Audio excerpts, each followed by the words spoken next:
कारण मोदीजींनी 2024च्या लोकसभेच्या निवडणुकीत सांगितलं होतं, कटोंगे तो बटोंगे.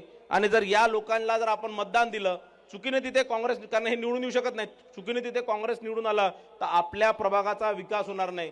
जो विकास संपूर्ण महाराष्ट्राचा होऊन राहिला, जो विकास संपूर्ण देशाचा होऊन राहिला, जो विकास संपूर्ण शहराचा होऊन राहिला, कुठेतरी तुमच्या प्रभागाला त्याच्यात ब्रेक लागणार, हेच तुम्हाला सांगतो. आणि कुठेही तुम्ही कोणाच्या अफवा भूल थापायला न जाता, कोणाच्या अफवा प्रचारात न पडता फसू नका.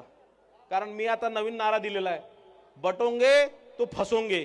आणि म्हणून न फसता इकडे तिकडे न जाता, कमल हा माननीय मोदीजींचा कमल आहे, कमल हा माननीय नितीनजी गडकरी साहेबांचा कमल आहे, कमल हा माननीय फडणवीस साहेबांचा कमल आहे. आणि या सगळ्यांचे हात मजबूत करण्याकरता, आपल्या लाडकी बहिणीचा महिन्याचे पैसे चालू राहण्याकरता, या तिघांचे हात मजबूत करण्याकरता तिन्ही प्रभागामधले चारही उमेदवाराला कमल पुढील बटन दाबून आपण प्रचंड बहुमताने विजय करा. धन्यवाद. जय हिंद, जय महाराष्ट्र.